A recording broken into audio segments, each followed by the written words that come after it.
Hello and welcome back. I am doctor Aniruddha Dinge और आज हम बात करेंगे कि ब्रेसेस ट्रीटमेंट के लिए कितना समय लगता है, कितना टाइम लगता है। ब्रेसेस ट्रीटमेंट यानी ऑर्थोडोंटिक ट्रीटमेंट, तार का ट्रीटमेंट, वायर का ट्रीटमेंट, अलाइनर का ट्रीटमेंट, तो इन सब का मतलब एक ही है। ऑर्थोडोंटिक ट्रीटमेंट या ब्रेसेस ट्रीटमेंट क्यों किया जाता है?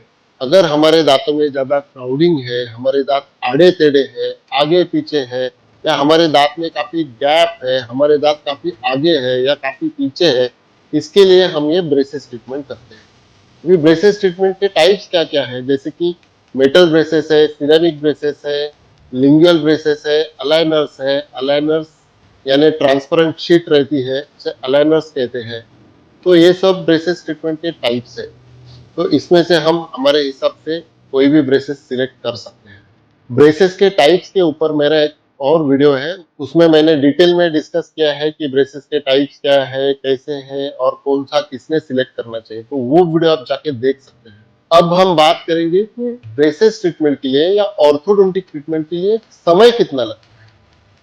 तो ऑर्थोडोंटिक ट्रीटमेंट के लिए जो समय है वो काफी चीजों पे डिपेंड करता है। सबसे पहली चीज है कि करेक्शन कितना करना है, यानी आपके दांतों में एनोमली कितनी है, आपके दांतों में डिफेक्ट कितना है, यानी कि कितने गैप्स है या कितना क्राउडिंग है। एक्सट्रैक्शन करके ऑर्थो ट्रीटमेंट करना है या विदाउट एक्सट्रैक्शन करना है, आपके दांत कितने आगे है या आपके दांत कितने पीछे है, कितने आड़े टेढ़े है, इन सब पे डिपेंड है कि कितना समय लगने वाला है। दूसरी चीज ये है कि पेशेंट सपोर्ट, पेशेंट कितना सपोर्ट करता है, आप कितने कंसिस्टेंट हो, कितने रेगुलर हो। अगर आप हर महीने का अपॉइंटमेंट प्रॉपरली कर रहे हैं तो आपका ट्रीटमेंट जल्दी हो जाएगा।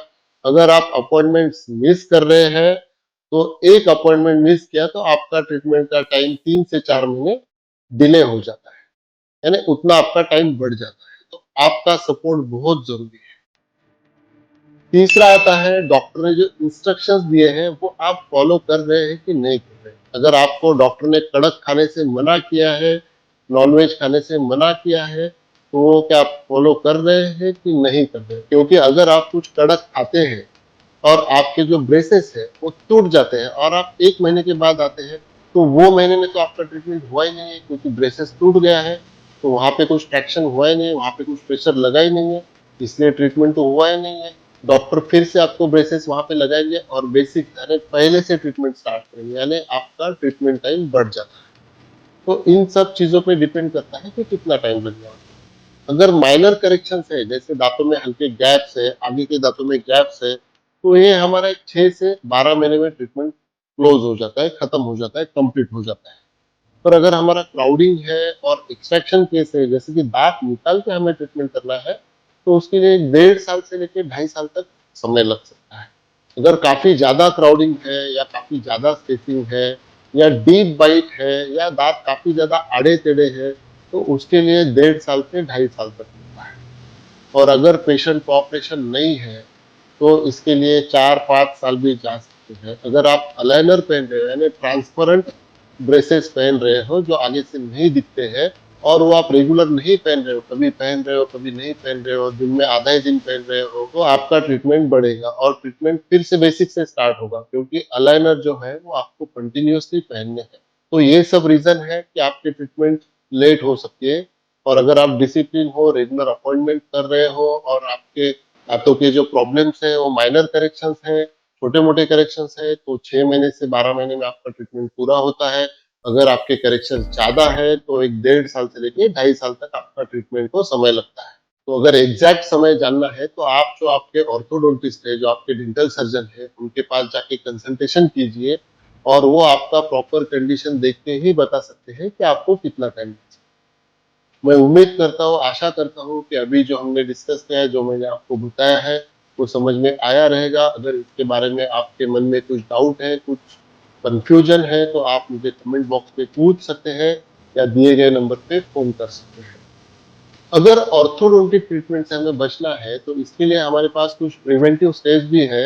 जैसे कि हमारे बचपन में यानी 11 साल तक, 12 साल तक, जब सीरियस टूथ यानी दूध दांत गिरने के बाद जब हमारे परमानेंट दांत आ रहे हैं या दूध दांत गिर ही नहीं रहे हैं, तो हमें उस पर ध्यान देना है। जब हम छोटे हैं या हमारे बच्चे छोटे हैं तो उनको डेली चेकअप के लिए लेके जाना है, यानी हमारे जो दांतों का गिरने का सीक्वेंस रहता है वो हमारे डॉक्टर को पता रहता है। अगर वो टाइम पे वो दांत नहीं गिर रहा है तो डॉक्टर आपको सजेस्ट करेंगे कि ये दांत निकाल लीजिए ताकि आने वाला दांत वहाँ पे आ जाए। या अगर दांत पहले ही वहाँ से गिर चुका है या सड़ चुका है तो वहाँ पे एक स्पेस मेंटेनर दिया जाएगा ताकि वो स्पेस वैसे ही रहे, ताकि जो हमारा मजबूत पक्का दांत आने वाला है, जो परमानेंट टूथ है, उसे वहाँ पे जगह मिले।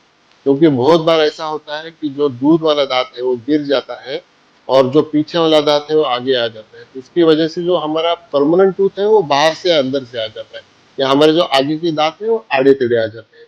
इसीलिए अगर हम हमारे बचपन में 7 साल से लेके 13 साल तक अगर रेगुलर डेंटल चेकअप करें और दांत हमारे सही निकल रहे हैं, आ रहे हैं, गिर रहे हैं, उसके ऊपर फॉलोअप रखें, तो हम ऑर्थोडोंटिक ट्रीटमेंट से बच सकते हैं। और अगर थोड़े माइनर करेक्शन रह भी जाते हैं तो उसे हम 5-6 महीने में क्लियर कर सकते हैं, या छोटे मोटे जो करेक्शंस है वो हम अलाइनर से भी क्लियर कर सकते हैं। और हम एक मिशन पे है, जैसे कि डीके फ्री डिकेड, यानी आने वाले 10 सालों में हमें हमारे देश को डीके फ्री करना है, डेंटल कैरीज से फ्री करना है।